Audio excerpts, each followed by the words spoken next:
Welcome to the Tudor Dixon Podcast. I'm here today with Kyle Olson. He is the founder of The Midwesterner, and I want to talk about all the things that are happening in the country right now. Mostly what's happening, I want to start with what's happening with crime, because President Trump went in and he federalized essentially the police force in Washington, D.C. Suddenly, no carjackings, no murders. This has made Democrats completely crazy. I was on Newsmax last week and they were like, well, now Democrats have a 0% rating. 0% of Democrats think that the country is going in the right direction, which I find interesting because obviously there are some who are happy that they don't have to worry about being murdered in the streets of D.C., but I think I think Dems are just so unhappy with their life in general right now. They have no future person. They don't have somebody to rally behind. And Donald Trump is actually making progress. I think it's driving them crazy. Well, and they're so reactionary that what they do is when Trump comes out and says he supports something or he wants to do something, their automatic reaction is to just oppose it.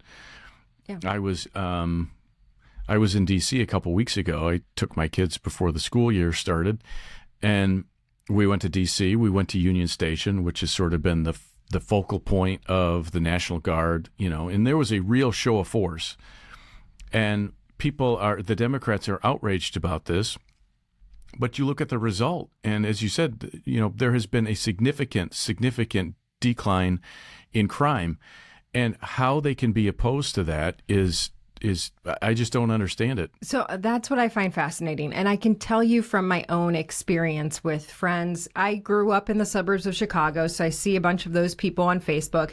And just earlier today, one of the people that I know from that area posted on Facebook like this rant about how it was some Fox News article about how people in Chicago are concerned about the level of crime.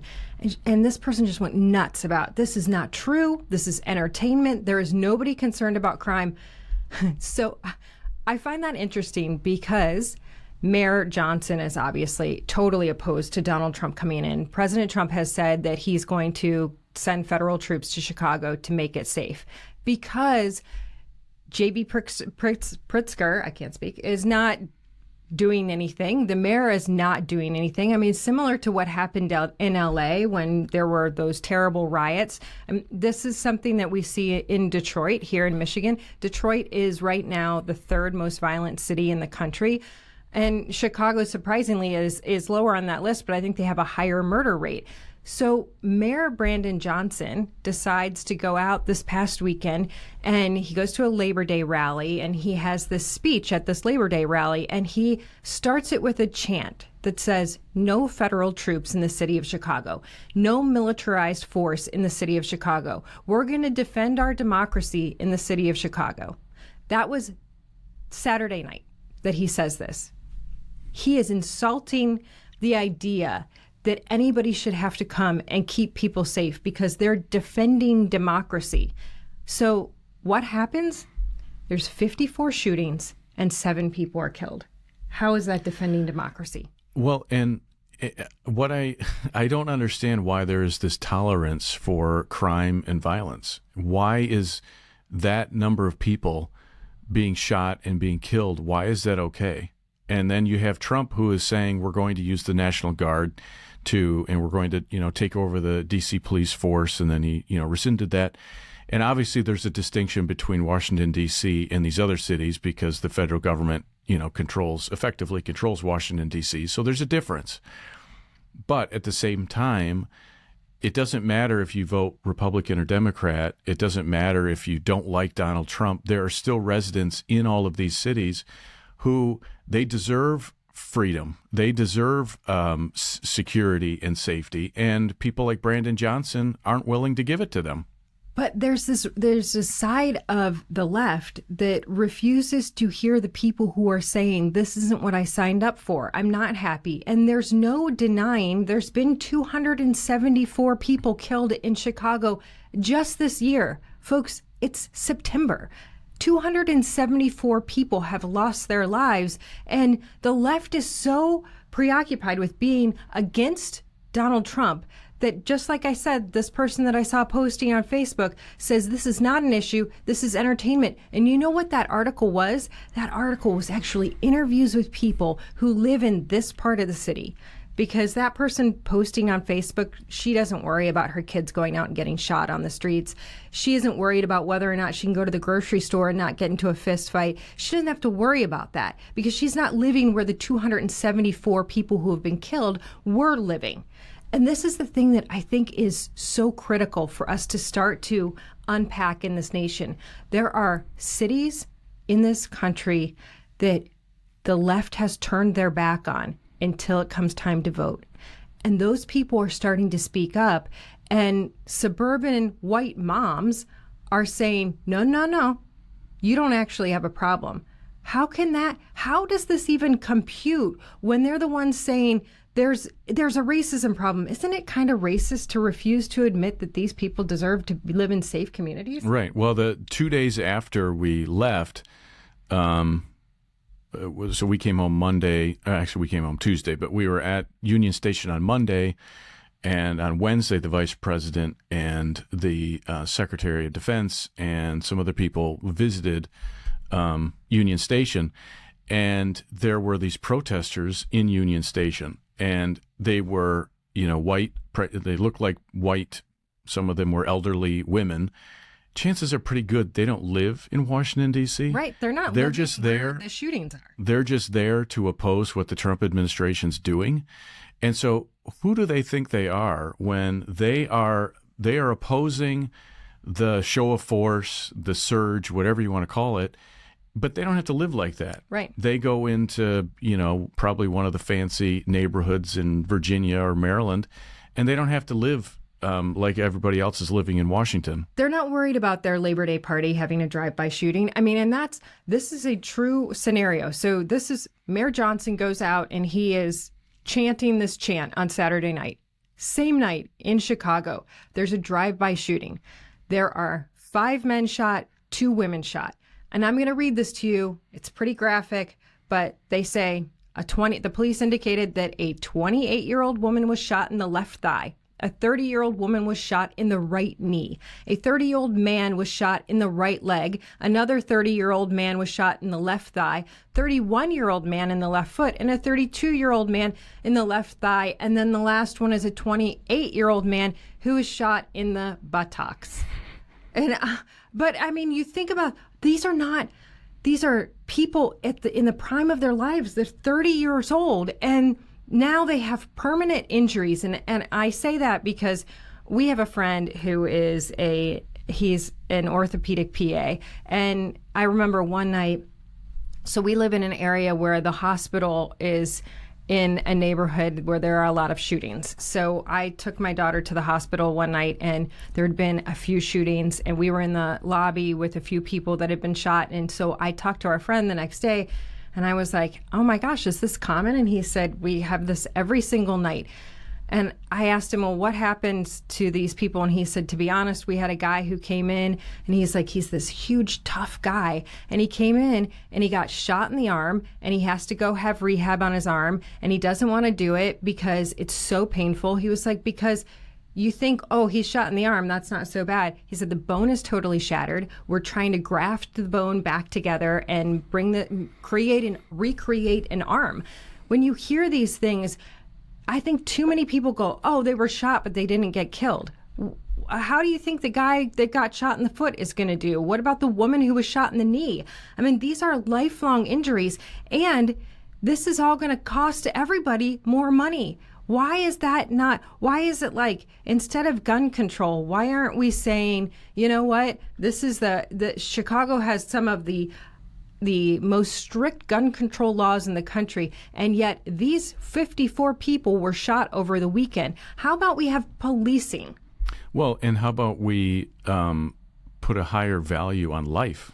I think that's right. One of the biggest problems is the value of life is so low that people resort to, shooting each other over stupid things, or they're trying to, rob each other of, relatively insignificant things. And so I think once those societal issues are addressed, I think that will help. But yes, I mean, the constant focus is guns, and with the attack in Minneapolis, it always goes to the gun. But you've got to look at who's holding the gun. What is the situation that this person decided to do this?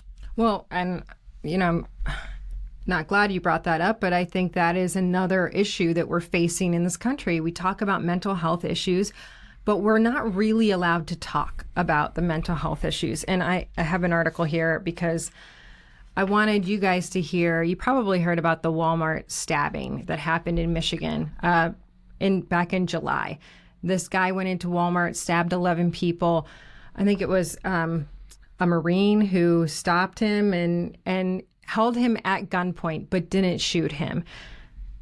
The backstory of this is quite shocking, quite stunning, because I think you have to kind of understand the backstory and why so many people are coming out and saying we need something else for mental health. And President Trump was recently asked, what do you want to do about mental health? And he actually said, I'm considering reopening insane asylums, which is something like people would never say. They're like, oh my gosh. And maybe we don't call them insane asylums, but there is a argument for having mental health hospitals, places that you can stay and that you can be monitored. And this family, the family of this man who was 42 years old when he went into the Walmart and started stabbing people, they said they'd looked all over for help for him. But now he's 42. There's no place to put an adult who is in this situation. But I wanted you to know how he got into this situation, because I think this is stunning.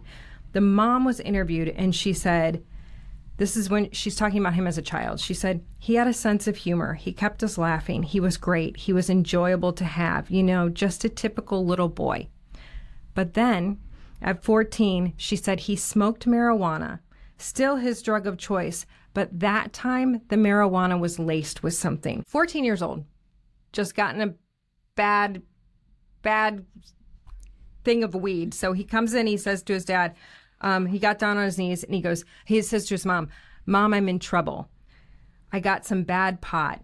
She says his dad was there and we were holding him, trying to calm him down, and it just got worse. He got into a fetal position. We wrapped him in a blanket and we took him to the ER. She said, we lost Brad at 14. We lost him, but we never stopped loving him. That is, so on so many levels that scares me, because this was years ago.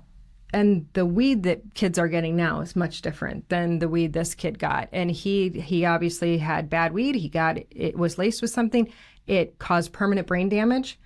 And even the students, because we're in Michigan, we've heard some of these stories of people who went to school with him, and they tell stories about him as like this super popular kid. They moved to Michigan from California.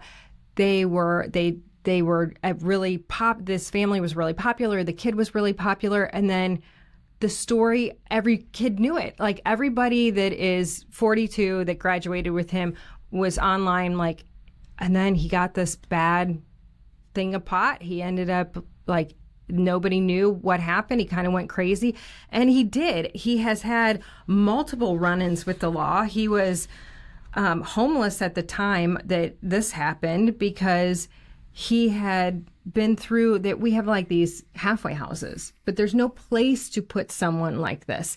And so people go, how did this happen? Well, he was under government care, and somehow they say, so the mental health, community mental health facilities, he slipped through the cracks. Somehow this happened. And the mom is like, it shouldn't have happened. There didn't need to be this stabbing. There should not be cracks you can slip through. And yet he did. He slipped through the cracks. This is somebody who, so just so you know a little bit more of his backstory, in I think it was 2013, he was caught running naked down a highway in Ohio. And then in 2016, he actually was found digging up graves at a cemetery with a stolen shovel from Home Depot. They knew that there was a mental health problem here, but somehow he fell through the cracks. And yet, if you are President Trump and you talk about, hey, we need a facility for folks like this, it's not just for this person, it's to protect the entire community and to help his parents out. Yet Donald Trump is going to get, the left is going to come after him for this, but they have no solution. Right. Well, yeah. I mean, it's uncomfortable. People don't like to talk about it. It's embarrassing for families, etc.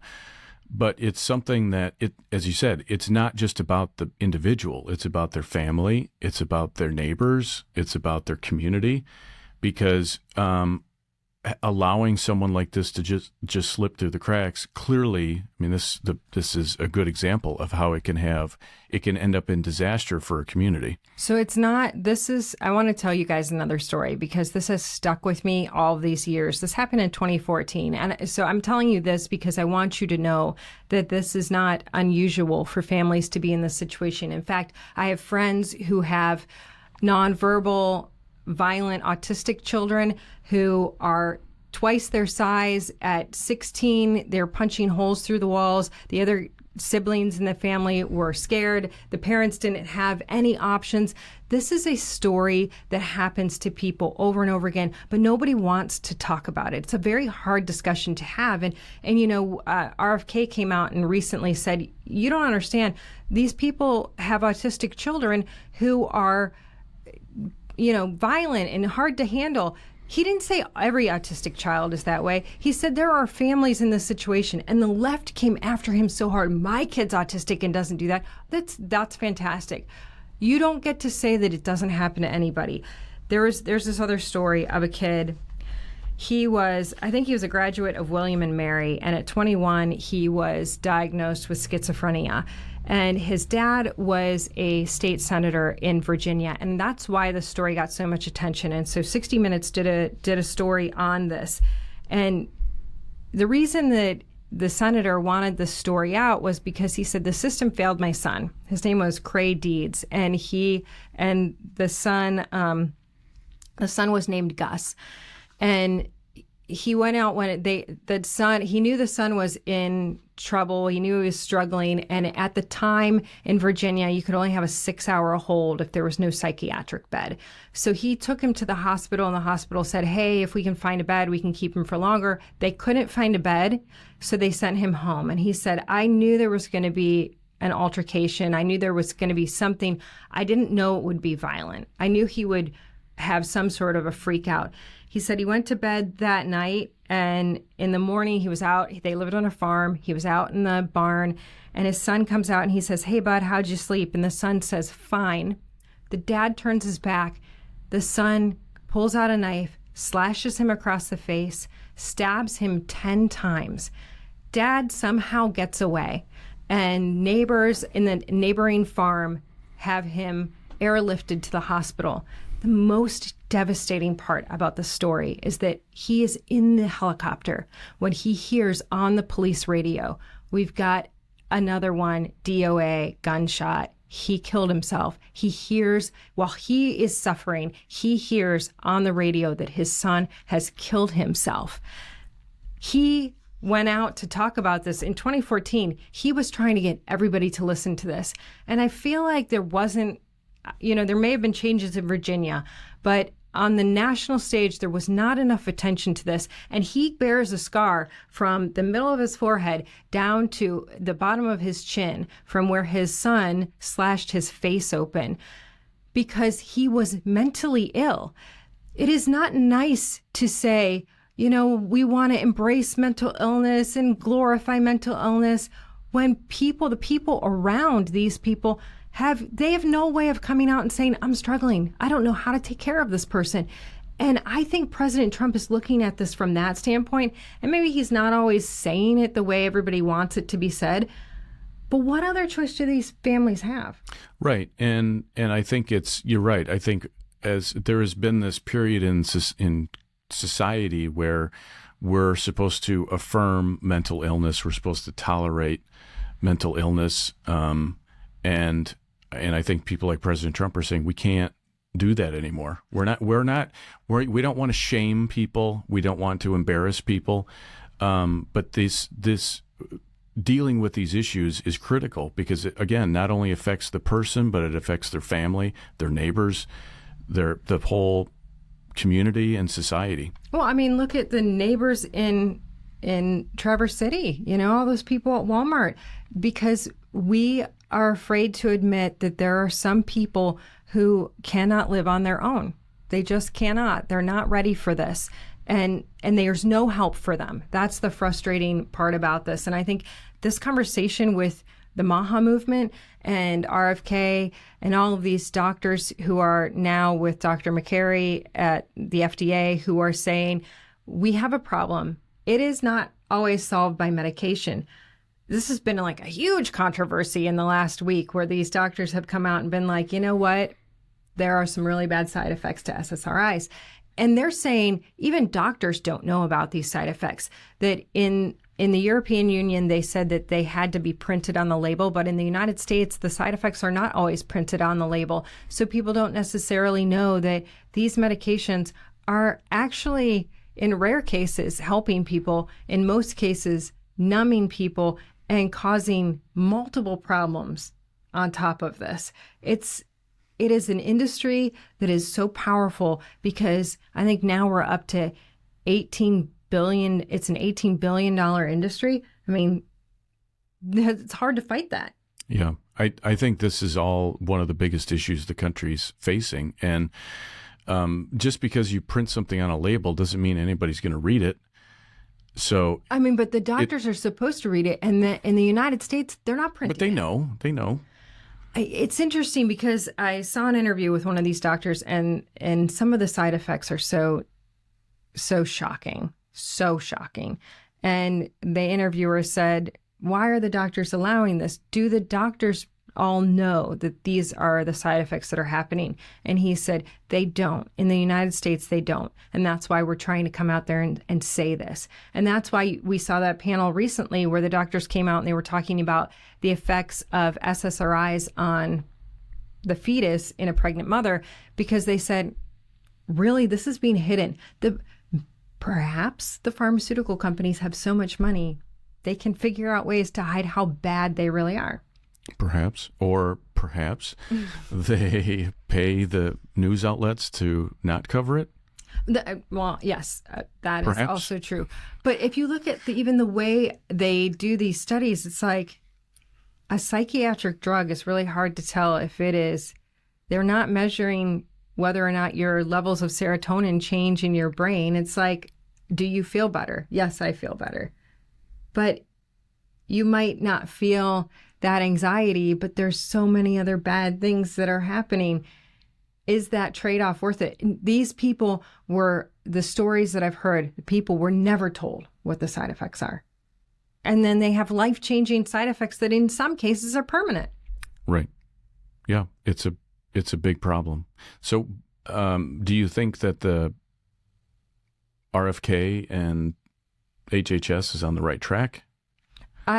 I see them as boldly stating things that nobody has stated in the past. And I will say that I have doctor friends who are outraged by it.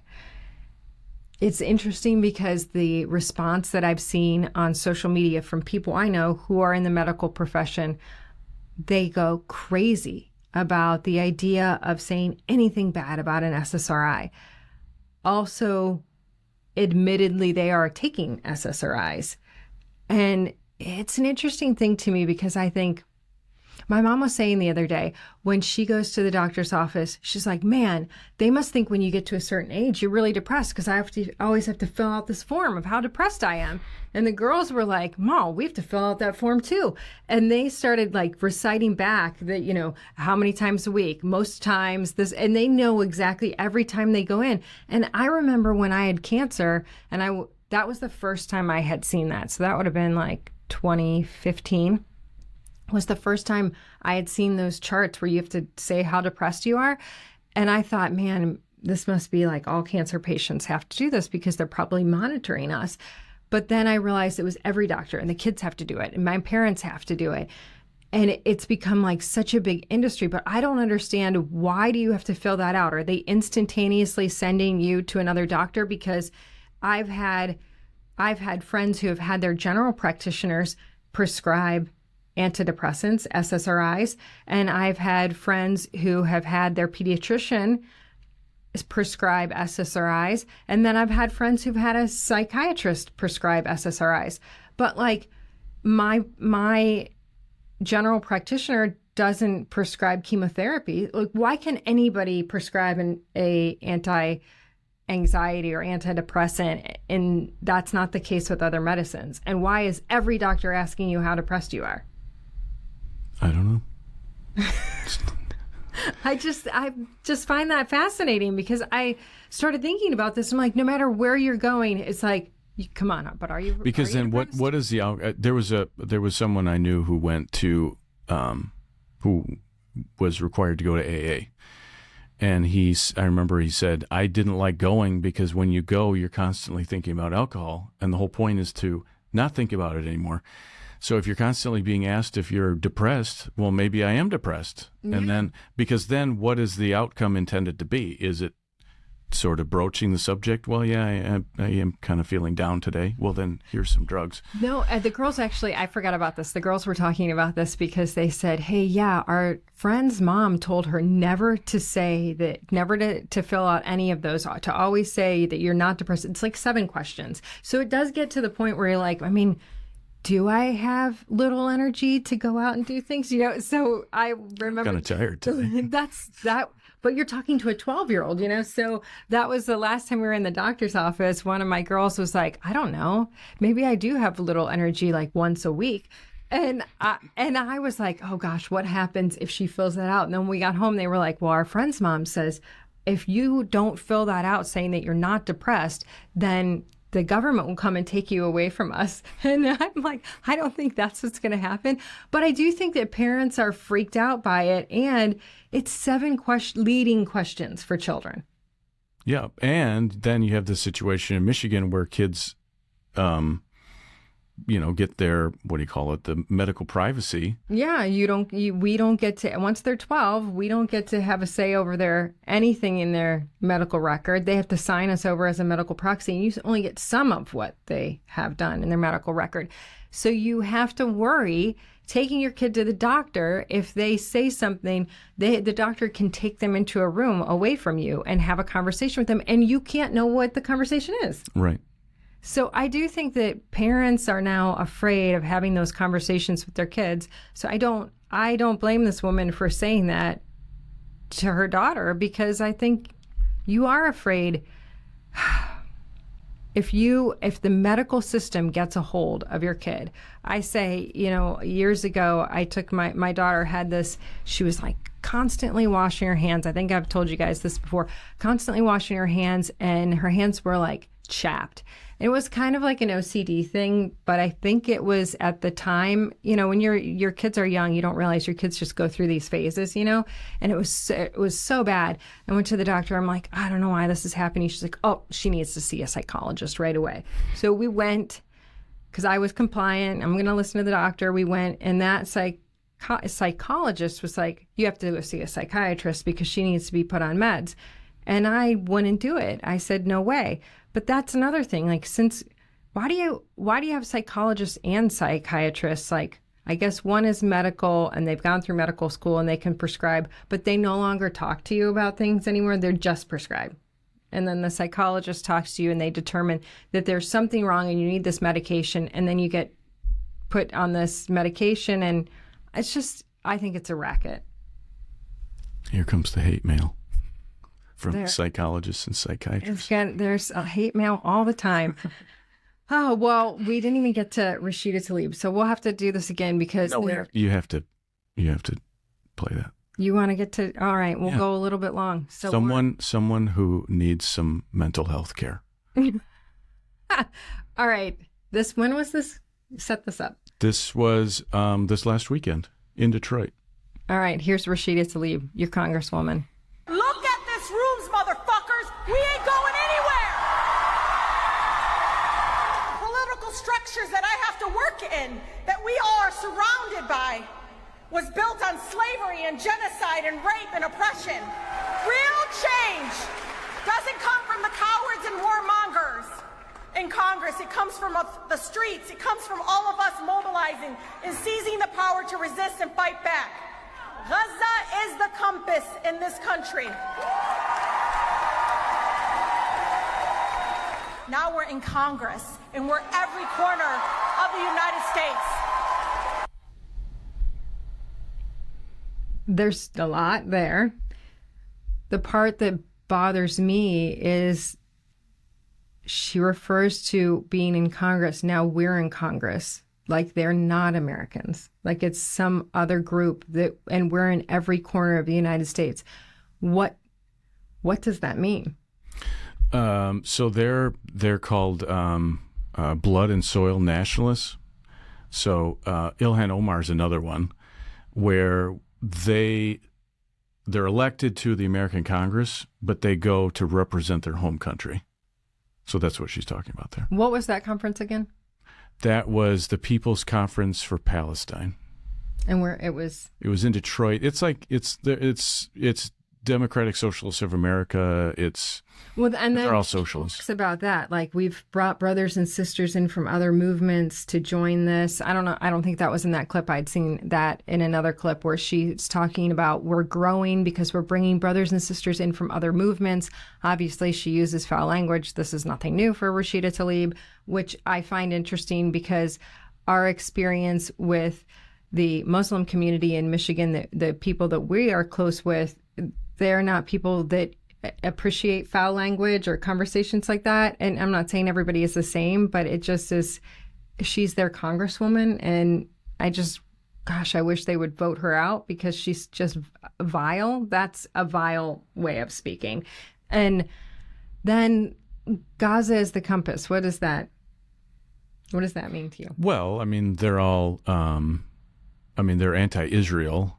And so that's sort of the litmus test that's going on in the Democrat Party right now is, are you for or against Israel? So there's a very large growing contingent of anti-Israel, anti-Semitic, whatever you want to call them. And obviously, I mean, this conference was all about that, but that's what Rashida Tlaib, I don't know if I'd say she's leading it, but she is obviously one of the most obnoxious voices in it. But she's not alone. I mean, that was a huge rally. You heard the cheers. You've seen these movements, and I do think they're trying to interlock these movements. This is the Mamdani movement of people that are rallying around him. It started with AOC and Bernie Sanders, and now you've got these college campuses that have these. I mean, Mamdani came from one of these socialist groups on a college campus. And the people that go to these sorts of conferences, Mamdani is the real deal to them. Yeah. He's not just like a, poser saying what he needs to say to get elected. He really believes it, and they believe in him. I would say in a way that they don't even they believe in him more than they do like an AOC or somebody like that. So if New York City elects Mamdani, there's going to be a lot of change in New York City. And I'm not so sure it's good for the country. It's kind of like this double-edged sword. Like there's a part of me that feels like, we have to protect New York at all costs. And there's another side that says, you know what? People need to see how damaging this is. I guess people don't read history books, so they have to see it in real life. And if Mamdani gets elected, New York becomes a cesspool. I mean, he wants to allow people to be prostitutes. He wants to allow crime. He wants to have communes. He wants to have grocery stores that are owned by the government. Yeah, there's a lot of things. There was just an analysis. I can't remember, CNN or somebody. There was just an analysis of the things he can't do.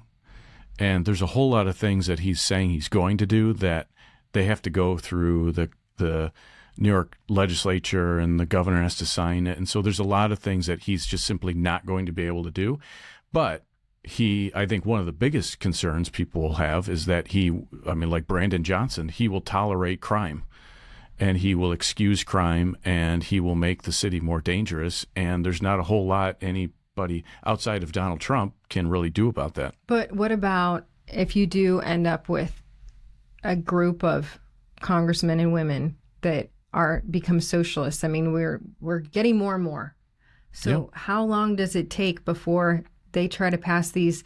And I actually kind of think that this is why there's this 0% satisfaction in the Democrat Party right now, because it's not just the direction that the country is going. I think they don't know their direction.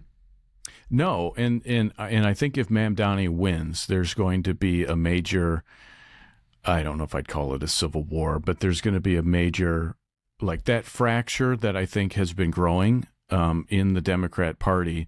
Because look at Bill Clinton, and for as much as, conservatives and Republicans didn't like Bill Clinton, look at his policies. Oh, I know, totally. Compared to what the policies are today. Right. He is like he's like a liberal Republican. Right. Because when you look at after 2020, there were so many people who were like, the Republican Party is fractured. There's the MAGA Republicans and the traditional Republicans. And the fact of the matter is that those two groups were not that different. No. And so if Mamdani wins, you're going to have this situation, and you're already seeing it in other races. Like in the governor's race in Virginia, Spamberger saying, she doesn't want to, she's making it very clear she's not Mamdani.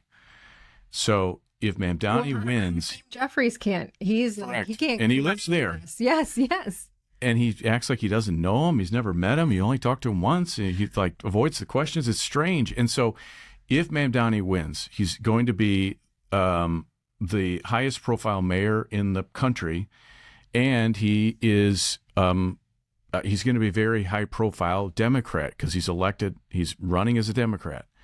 So you're going to have the situation where there's going to be a litmus test, and candidates in districts and cities and seats not as liberal as New York are going to be asked, are you a Mamdani Democrat? So that will be interesting in the Michigan Senate. Everywhere. For the Michigan Ohio, Senate, when you have everywhere. Al-Sayed, who's been there, and he's been campaigning with him, and you have Mallory McMorrow, and I know Haley Stevens is, I know everybody, I've had this debate with you guys. Haley Stevens is out. There's no way. She has even people, she was on, what was she on the other day, Sarah? She was with Jen Psaki, and people were posting, did you see that, where people were posting like Jen Psaki's face? No one will elect a troll to the Senate. That's not a nice thing to say. You mean like Poppy, but she has a weird voice. Why do I feel like that's the thing she's leaning into, like, this is my Michigan accent, and I don't even believe that. I don't sound like that, I hope. No. Mallory McMorrow doesn't sound like that, and that's going to be hard. She's from New Jersey, so. That's true, yes. That's true.